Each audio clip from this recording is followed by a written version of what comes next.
À la une, Ivan Duque élu président en Colombie. Ivan Duque célèbre sa victoire à l'élection présidentielle en Colombie, le 17 juin 2018.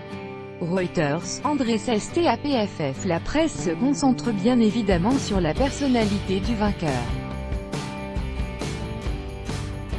Une ascension fulgurante, remarque El Espectador, et une victoire rendue possible grâce au puissant sénateur et ancien président Álvaro Uribe qui a soutenu la candidature d'Ivan Duque. C'est en quelque sorte le retour de l'uribisme au pouvoir, écrit El Espectador. Le journaliste Daniel Coronel s'adresse dans Semana directement à Ivan Duque. « Qui êtes-vous, monsieur le président ?» demande-t-il, rappelant qu'il y a encore quelques mois, le successeur de Juan Manuel Santos était un parfait inconnu pour la majorité des Colombiens.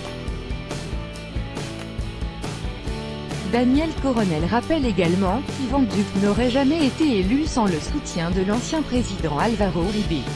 En revanche, pour gouverner il va falloir s'émanciper de la tutelle de ce dernier, estime l'éditorialiste de Semana.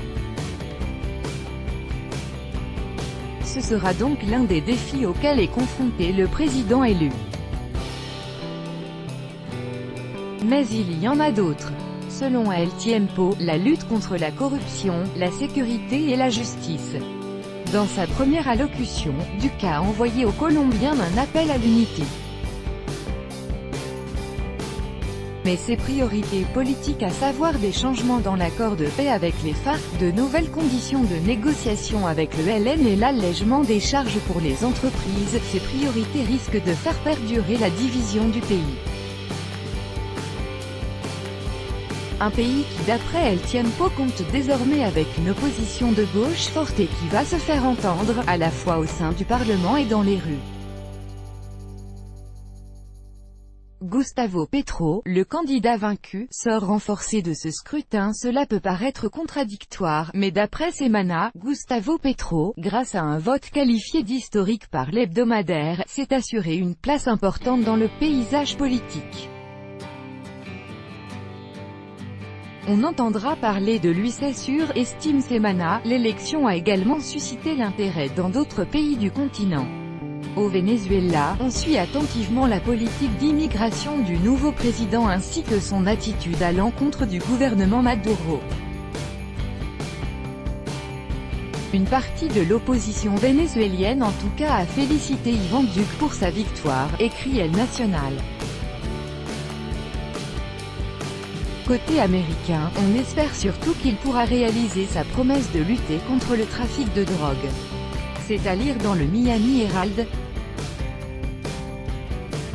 Immigration aux États-Unis, polémique sur la séparation d'enfants d'après le New York Times. Républicains et démocrates, dans un rare moment de consensus, demandent au président américain de mettre fin à cette pratique. Une pratique de plus en plus courante, a écrit le journal, qui a rencontré une mère guatémaltèque renvoyée dans son pays après avoir tenté de passer illégalement la frontière américaine. Son fils de 8 ans est resté aux États-Unis, dans un centre d'accueil. Des séparations qui sont traumatisantes pour les parents et pour les enfants, expliquent des avocats interrogés par le journal.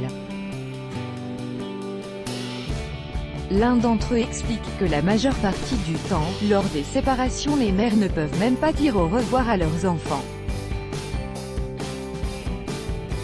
Difficile de retrouver la trace des fils et filles laissés aux États-Unis. Les services de l'immigration sont organisés d'une manière chaotique, raconte une avocate au New York Times. Ils n'ont pas mis en place un système d'enregistrement des données familiales qui faciliterait les prises de contact entre parents et enfants. Des enfants qui, dans certains cas, ont dû attendre plusieurs semaines avant d'avoir des nouvelles de leurs proches et de pouvoir communiquer avec eux. Le journal canadien Le Devoir précise que d'après une loi, déjà en vigueur sous le gouvernement Obama, ceux qui se font arrêter sont envoyés en prison dans l'attente de poursuites criminelles.